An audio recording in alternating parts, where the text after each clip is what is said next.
here is Rashida Tlaib on the House floor. So obviously the House of Representatives voted to censure her for what were perceived as, bigoted, anti-Jewish comments that she made and statements that she endorsed. They ended up censuring her. They ended up passing that resolution to censure her with 234 votes, including 22 Democrats, which we'll take a look at in a moment. But before the vote happened, here is Rashida making her case on the floor of the House. I can't believe I have to say this, but Palestinian people are not disposable.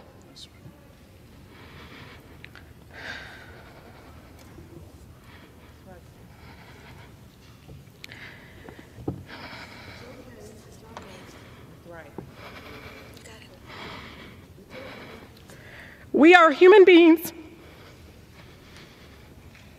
just like anyone else.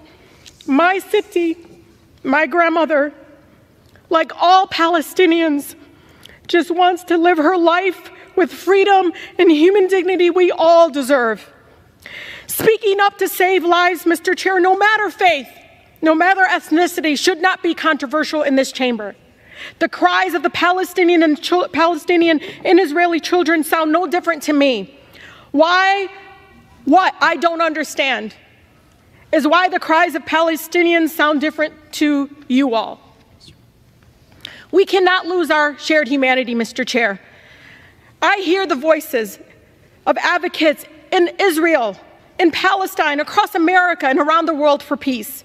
I am inspired by the courageous survivors in Israel who have lost loved ones, yet are calling for a ceasefire and the end to violence. I am grateful to the people in the streets for the peace movement, with countless Jewish Americans across the country standing up and lovingly saying, "Not in our name." We will continue to call for a ceasefire, Mr. Chair, for the immediate delivery of critical humanitarian aid to Gaza, for the release of all hostages and those arbitrarily detained, and for every American to come home. We will continue to work for a real lasting peace that upholds human rights and dignity of all people. I just want to pause it for a second there, because every person I've heard who is calling for a ceasefire is also calling for the release of hostages. That's what Norm Finkelstein said when he was on our show. He says, yes, a ceasefire means, a sort of status quo peace deal, which of course would involve the release of hostages, because holding people hostage is violent in and of itself. So this is something that a lot of mainstream media people use to sort of strawman the pro-ceasefire side. Well, how can you have a ceasefire and not demand the release of hostages? No. Everybody who's saying ceasefire, obviously the release of hostages is part of that. And so she made that as clear as she could possibly make it right there. But she has some more. We'll let the rest of this play out. And centers in peaceful coexistence between Israelis and Palestinians, and censures no one, and ensures that no person, no child has to suffer or live in fear of violence. 71% of Michigan Democrats support a ceasefire. So you can try to censure me, but you can't silence their voices. I urge my colleagues to join with the majority of Americans and support a ceasefire now to save as many lives as possible. President Biden must listen to and represent all of us, not just some of us. I urge the president to have the courage to call for a ceasefire and the end of killings. Thank you, and I yield. Well, the question remains, what are you going to do when he doesn't? That's something that I would like to have her on record answering. But despite that speech, the House did vote to censure Representative Rashida Tlaib amid bipartisan backlash over Israel comments. Bipartisan. So the way the math worked out is interesting here. The House voted to censure Democratic Representative Rashida Tlaib, the only Palestinian American in Congress, after her defense of a rallying cry that is widely regarded as calling for the elimination of Israel. The censure resolution introduced by Georgia Representative Rich McCormick condemns the Michigan Democrat for promoting false narratives around the October 7th terrorist attack by Hamas on Israel and, quote, calling for the destruction of the state of Israel. He's referring to the from the river to the sea comments.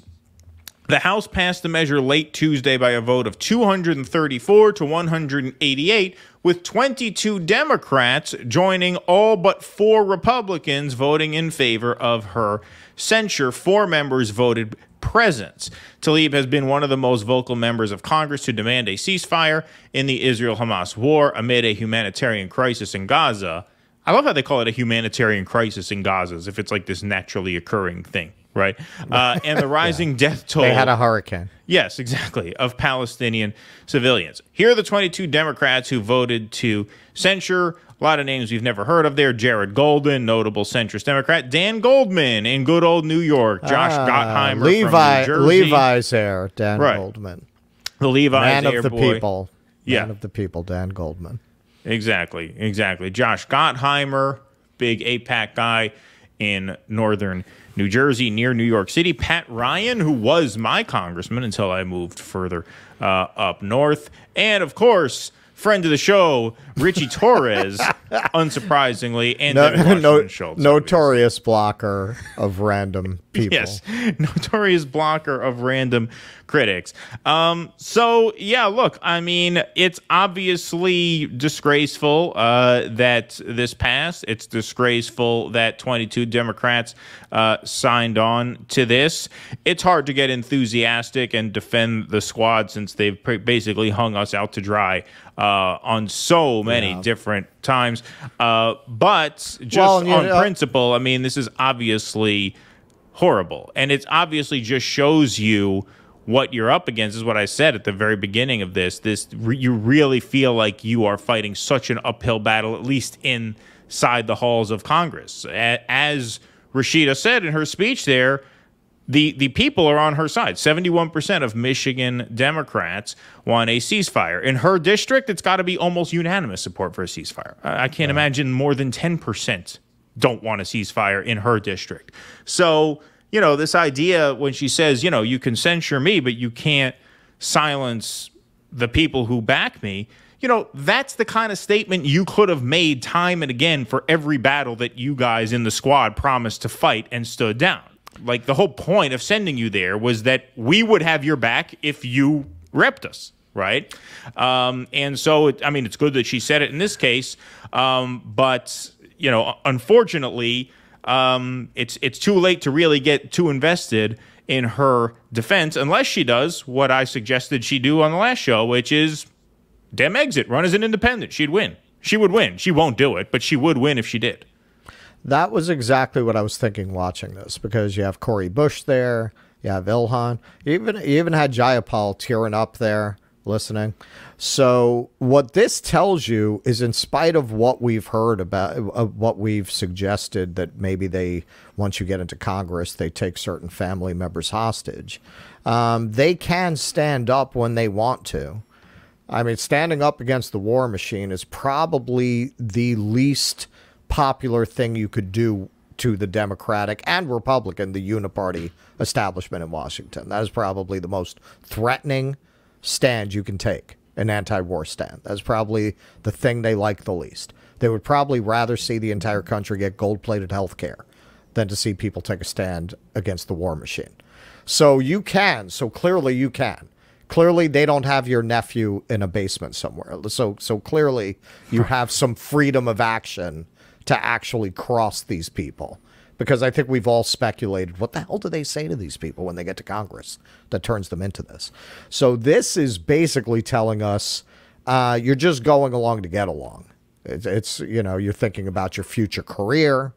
You can't take the pressure of getting the stink eye every time you go to work every day. You just don't have the stones for it.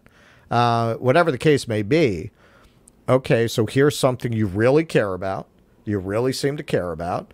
And look, you are able to stand up for it. They all are. They're all standing up for it. So why didn't you do that for our health care? Why didn't you do that for our wages? Why didn't you? Like, I don't want to kick her when she's doing the right thing. But it does, given the history, beg the question, as you point out, well, so why didn't you do this before? You're able to figure out that when you throw out that kind of math, there's not much they can do to you. So why couldn't you figure that out with force the vote? Right. Exactly. Exactly. Only when it affects your grandmother, and I'm not minimizing that it affects your grandmother, but all of these issues affect a lot of people's grandmothers. Does it not affect your grandmother because now you're in Congress and you're hooked up? Your grandmother, the grandmothers of the squad generally don't have to worry about money and health care now because you got where you got? Like, what is it? Why is it not as urgent for you? Because you do, and I've said on the show, and I stand by this, the social democrat left definitely has had a blind spot about foreign policy that we partly carried over from Bernie's blind spot on foreign policy and lack of foreign policy vision. And I think we all need to correct that. And I've been trying to correct that in myself. And certainly on the show, we've been focusing almost exclusively since this war broke out on foreign policy. But that doesn't mean it's not a fucking tragedy for people to lose their houses, lose their life savings because they got sick. That doesn't mean it's not a tragedy for people to have to work 3 jobs to support their families and have no time to spend with their kids. Like, you're worried about a generation of kids who are socially misaligned. Well, then you probably don't want the parents not in the home to raise their kids. And in order to allow them to spend that time with their kids, you got to give them a decent wage. So it's not to say because we need to focus more on foreign policy, we can walk and chew gum at the same time. I'm not saying we need to dispose of those things. So why can't you work up that kind of emotion for people who lost their parent to cancer for no good reason? Because you could not stand up to force the vote on healthcare. So, yeah, that's why we're not being like, okay, let's let bygones be bygones. We're going to get behind them, because we can't. If she quits the party, I'll back her as an independent. If she quits the party, I'll back her as an independent, just to back her as an independent. But that's it. Other than that, look, I'm sorry. Like, obviously, she means what she's saying here. She's spoken about her grandmother. I believe her grandmother's in the West Bank. I don't think her grandmother is in Gaza. But she's talked about going through the checkpoints, and she's not married anymore. But her husband at the time got taken out of the bus, and they shake him down with a gun pointed. It's just absolutely horrible. So I believe everything she says. I'm not saying she's faking her way through that. But at the same time, where was that passion for the working people who put you there? Right. Right? Right. Please clap.